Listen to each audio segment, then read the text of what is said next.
नमस्कार, स्वागत है आपका न्यूज 18 मध्य प्रदेश छत्तीसगढ़ में और आप देख रहे हैं खबर असरदार। नमस्कार, खबर असरदार में सबसे पहले आज बात करेंगे सियासत के एम फैक्टर की। और ये एम फैक्टर है महिला फैक्टर, जिसके लिए मोदी सरकार ने तमाम योजनाएं शुरू की। और फिर 2023 में संसद से महिला आरक्षण बिल भी पास करवा दिया, लेकिन इसे लागू करने से पहले जनगणना पूरी करने की मजबूरी भी थी। लेकिन अब मोदी सरकार ने इस रोड़े को भी दूर करने के लिए कदम उठा लिया है। 16 से 18 अप्रैल के बीच संसद का विशेष सत्र भी बुलाया गया है, ताकि 2029 चुनाव से पहले देश में महिला आरक्षण लागू हो जाए। लेकिन विपक्ष ने अभी से तरह तरह के सवाल उठाने शुरू कर दिए हैं। रिपोर्ट देखिए।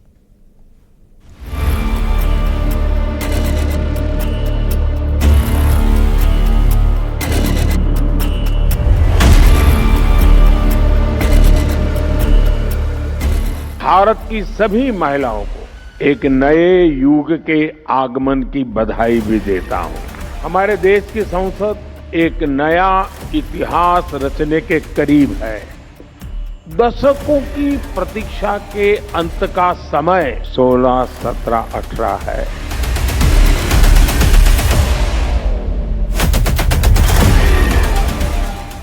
सोलह से 18 अप्रैल के बीच संसद का विशेष सत्र बुलाया गया है, क्योंकि सरकार चाहती है कि 2027 की जनगणना पूरी होने से पहले लोकसभा और राज्य की विधानसभाओं में महिलाओं को 33% आरक्षण मिल जाए। लोकसभा की सीटों को बढ़ाकर 816 करने का प्रस्ताव है, जिनमें से 273 सीटें महिलाओं के लिए आरक्षित होंगी। हालांकि ये महिला आरक्षण से जुड़ा बिल 2023 में ही संसद से पास हो चुका है, लेकिन बाधा ये है कि आरक्षण से पहले जनगणना हो जाए। लेकिन मोदी सरकार इस बंधन को तोड़ने के लिए संशोधन की तैयारी में है, पर विपक्ष ने पहले ही सियासी मोर्चा खोल दिया है।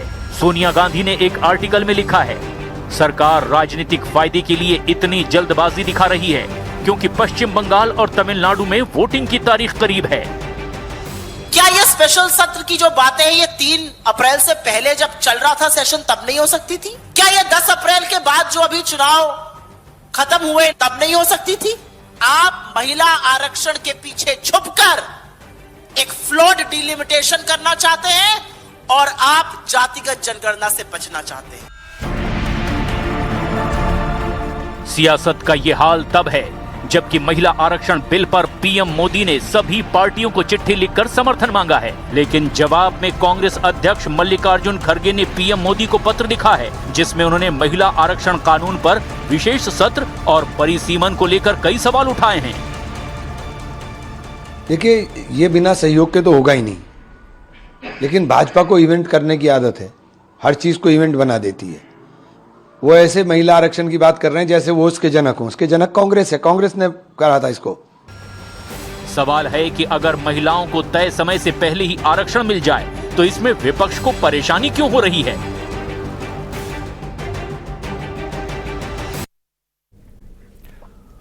तो बस 2 दिन और फिर बिहार को मिल जाएगा उसका नया मुख्यमंत्री। 15 अप्रैल को सुबह 11 बजे लोक भवन में नई सरकार का शपथ ग्रहण होगा। नई सरकार को लेकर हलचल तेज है। बैठकों का दौर भी लगातार जारी है और उसके पहले 14 अप्रैल को सुबह 11 बजे नीतीश कैबिनेट की आखिरी बैठक होगी और इसके बाद विधायक दल की बैठक होगी, जिसमें नए सीएम का ऐलान होगा। देखिए रिपोर्ट।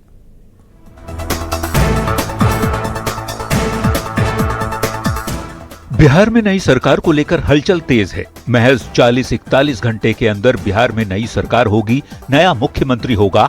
उसके पहले सियासत तूफानी रफ्तार से आगे बढ़ रही है। सोमवार सुबह सबसे पहले सीएम आवास से बैठक का दौर शुरू हुआ। मुख्यमंत्री नीतीश कुमार से मिलने जेडीयू के राष्ट्रीय कार्यकारी अध्यक्ष संजय झा और केंद्रीय मंत्री ललन सिंह सहित कई नेता पहुंचे।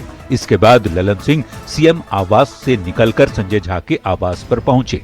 वहां से दोनों नेता सम्राट चौधरी के आवास पर आयोजित बीजेपी जेडीयू नेताओं की बड़ी बैठक में शामिल होने पहुंचे, जहां बीजेपी के प्रदेश अध्यक्ष संजय सरावगी भी शामिल हुए। इन्हीं बैठकों और मुलाकातों के दौर के बीच नई सरकार में संभावित मंत्रिमंडल की तस्वीर भी सामने आ गई। वो हम लोगों ने पहले भी कहा है कि कहीं कोई समस्या नहीं है, एज पर प्लान सारा चीज चल रहा है। बिहार में सियासत के लिहाज से मंगलवार और भी ज्यादा हलचल भरा रहने वाला है। सुबह 10 बजे केंद्रीय मंत्री शिवराज सिंह चौहान और बीजेपी के राष्ट्रीय अध्यक्ष नितिन नवीन विशेष विमान से पटना पहुंचेंगे। सुबह 11 बजे नीतीश कैबिनेट की आखिरी बैठक होगी। लेकिन चूंकि आखिरी बैठक है, इसलिए सामान्य रूप से कुछ मुख्यमंत्री जी भी कहेंगे और हम सब लोगों के तरफ से उनके प्रति आभार भी प्रकट किया जाएगा। मंगलवार को ही जेडीयू विधायक दल की बैठक होगी, जिसमें जेडीयू विधायक दल के नेता का चुनाव होगा और निशांत कुमार को लेकर रणनीति तय होगी। फिर दोपहर 3 बजे पटना बीजेपी दफ्तर के अटल सभागार में बीजेपी विधायक दल की बैठक होगी, जिसमें बीजेपी विधायक दल का नेता चुना जाएगा। फिर शाम 4 बजे एनडीए विधायक दल की बैठक होगी। इसी बैठक में बीजेपी की ओर से चुने गए नेता के नाम पर एनडीए की ओर से मुहर लगेगी और फिर एनडीए के नेता राज्यपाल से मिलकर सरकार बनाने का दावा पेश करेंगे। राष्ट्रीय जनतांत्रिक गठबंधन की बैठक बिहार विधानसभा के सेंट्रल हॉल में 4 बजे बुलाई गई है, जिसमें विधानमंडल दल के एनडीए के विधानमंडल दल के नेता का चयन होगा।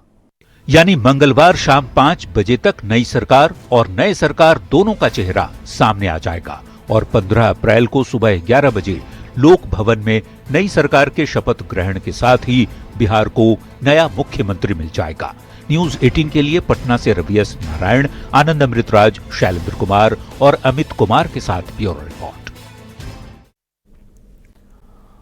और एमपी में राज्यसभा चुनाव को लेकर बीजेपी की तरफ से एक बड़ी खबर है। दरअसल सूत्रों के हवाले से खबर है कि बीजेपी मध्य प्रदेश में राज्यसभा चुनाव में अपना तीसरा प्रत्याशी नहीं उतारेगी। जून में प्रदेश की 3 राज्यसभा सीट खाली हो रही हैं, जिन पर चुनाव होने वाले हैं और ऐसे में 2 सीट बीजेपी की पक्की है और 1 सीट कांग्रेस के खाते में जाएगी। लेकिन कयास ये लगाए जा रहे थे कि बीजेपी की ओर से तीसरा प्रत्याशी भी मैदान में उतारा जाएगा।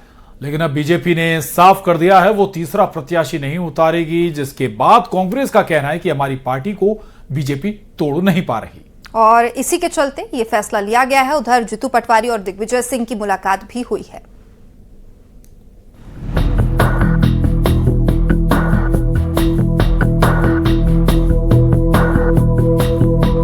एमपी में राज्यसभा चुनाव को लेकर बयानों का दौर जारी है। प्रदेश की 3 राज्यसभा सीटों पर चुनाव हो रहे हैं। ऐसे में बीजेपी की ओर से तीनों सीटों पर प्रत्याशी उतारे जाने की स्थिति बन रही थी, लेकिन अब ऐसा नहीं होगा क्योंकि बीजेपी राज्यसभा चुनाव के लिए तीसरा प्रत्याशी नहीं उतारेगी। बताया जा रहा है कि 7 विधायकों की कमी की वजह से ये फैसला लिया गया। उधर बीजेपी के फैसले पर कांग्रेस ने पलटवार किया। कांग्रेस का आरोप है कि बीजेपी जोड़ तोड़ करने की कोशिश में थी, लेकिन कांग्रेस की एकजुट तोड़ नहीं पा रही है, इसीलिए ये फैसला लिया गया है।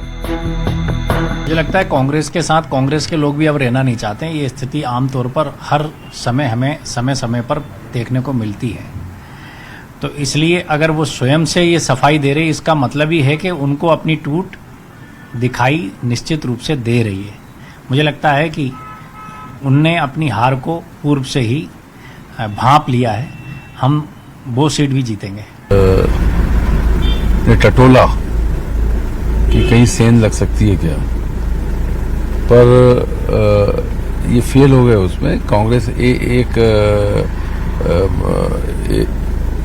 है पूरी और तो और ये जो 2 विधायकों की इन्होंने सस्ता खत्म की है, हमको पूरा विश्वास है हाई कोर्ट और सुप्रीम कोर्ट पे, वो भी वोट डालने के लिए परमिशन वहां से मिलेगी। राज्यसभा चुनाव को लेकर कांग्रेस में भी मंथन शुरू हो चुका है। जीतू पटवारी और दिग्विजय सिंह के बीच में बैठक भी हुई। दोनों के बीच बंद कमरे में मुलाकात हुई। बताया जा रहा है कि राज्यसभा चुनाव समेत प्रदेश के कई मुद्दों को लेकर चर्चा हुई है। सीनियर नेताओं की मार्गदर्शन में कांग्रेस पार्टी चलती है, कार्यकर्ताओं के मार्गदर्शन में चलती है, तो नेचुरल है, स्वाभाविक है। सभी इससे बात करके पार्टी में जो नवाचार हो रहे हैं, क्या इसमें अच्छा हो सकता है, क्या कमी हो सकती है, अभी 3-4 दिन लगातार संगठन की समीक्षाएं होगी, उस संदर्भ में भी बातें करनी रहती है। और पार्टी के इंटरनल मामलों पे नेताओं की राय तो महत्वपूर्ण है और दिग्विजय सिंह जी तो सबसे वरिष्ठ नेताओं में से एक ही जाना चाहिए। फिलहाल प्रदेश में राज्यसभा चुनाव को लेकर सियासी माहौल गर्म है। बीजेपी और कांग्रेस दोनों तरफ से बयानबाजी जारी है। Bureau report, news 18।